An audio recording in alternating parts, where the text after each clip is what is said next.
Әйелмін. Жасым 26-да. Өзім ауылдың қызымын, қалада оқығамын. Қарапайым отбасыда өскенмін.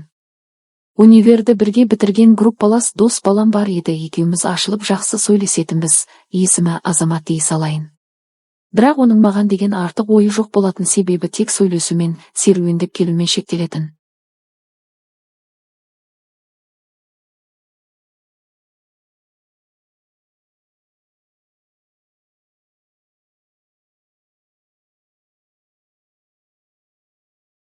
Бала маған ұнайтын. 2 жыл бұрын ол маған ұсыныс жасайды, мен саған қалай айтсам болады екен деп бастады әңгімесін. Мен айта бер, қысылма деп қоямын. Ішімнен бұл қазір маған жүрейікші деп сөз салат деп ойлап мәз болып отырдым. Сосын ол әңгімесін бастады. Үйдегілер маған үйлен деп жатыр. Менің үйленетін сенен басқа қызым жоқ, маған көмектесші деп бастады. Ол үйінің жалғыз баласы еді, қыздардан кейінгі. Сосын әңгімесін жалғастырды. Бірақ мен саған мүлдем тиіспеймін, қорықпа, маған тек тиіп үйде келін болып берсең болды, жағдайыңның бәрін жасаймын деп. Мен дальше түсінбей бастап жатырмын, неге олай деп жатырсың дедім. Ол мен ашылып саған айтайын, маған жігіттер ұнайды, мен темадамын деді. Ол жерде мен өзімді бір түрлі сезініп кеттім, не айтарымды білмей қалдым да, әзілдеп тұрсың ба дедім.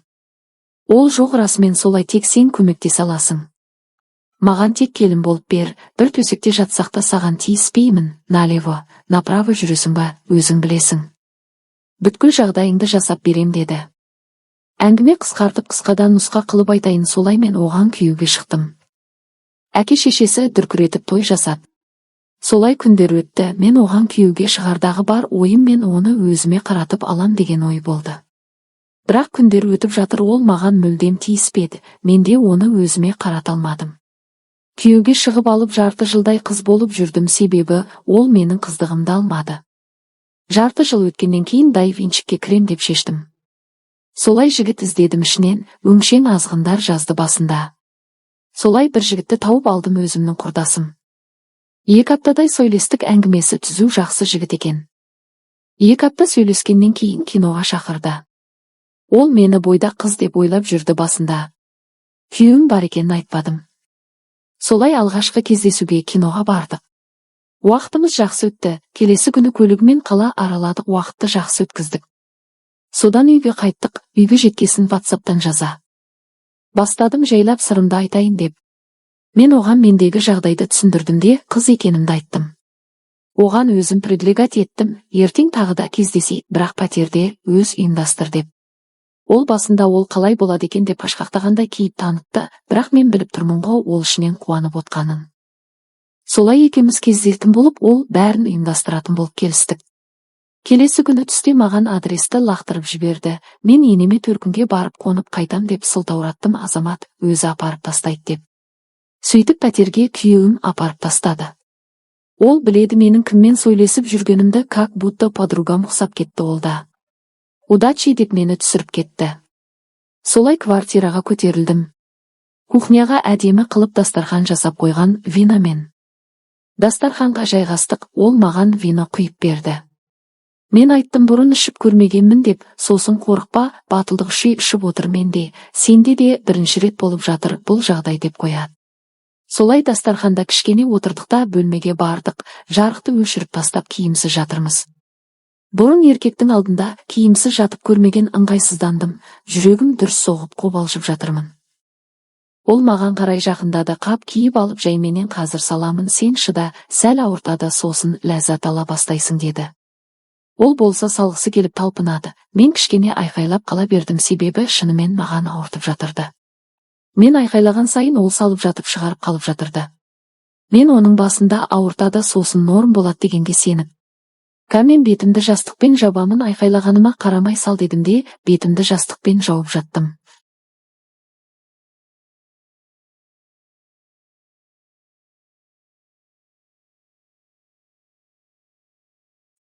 Ол болса сәл ұшын салып бастап жатырды, маған жаман ауыртып бастап жатырды.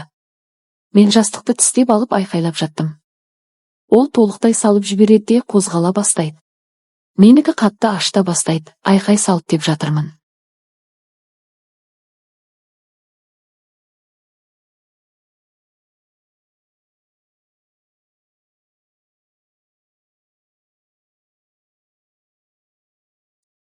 Ол беріліп кеткен, көзі айналып мені ұрып жатырды. Менікі ауырғаны сәл басылып, бірақ аз-маз ашытып жатырды. Бірақ ешқандай ләззат алған жоқпын. Мен оған болдың ба деумен жатырмын. Себебі менікі ашытып жатыр, бірақ шыдауға болады. Ол бір кезде бітірді де суырып алады да, жарықты жағып бөлме есігін ашып шығып бара жатқанда қақиып тұрған Сайманнан қап іші толы балаларын көремін алғашқы рет. Ол шешіп келіп қалай ұнады ма деді. Мен айттым, маған дым ұнамады, менікі әлі ашытып жатыр дедім. Ол неше басында қазір ашты, кейін өзің іздейтін боласың деді. Мен сосын оны сен қайдан білесің деп едім. Ол сасып қалып солай естігенмін деді. Сосын ол қалай екіншісіне жел бар ма деді. Мен білмейм, маған пока дым ұнамады, ашытып тұр дедім. Содан бір уақыт өткеннен кейін ол екіншісіне көндірді мені. Ол кезде менікі ашытып тұрғасын, ол кезде де ұнай қойған жоқ. Солай таң атты, ертесіне үйге бардым. Бұтым талтаңдап, бірақ сырт көзге білдіртпей. Күйеуім сұрап жатырды, қалай болды деп. Ұнамады дедім оған.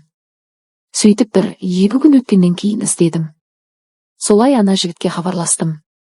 Жалғасы бар.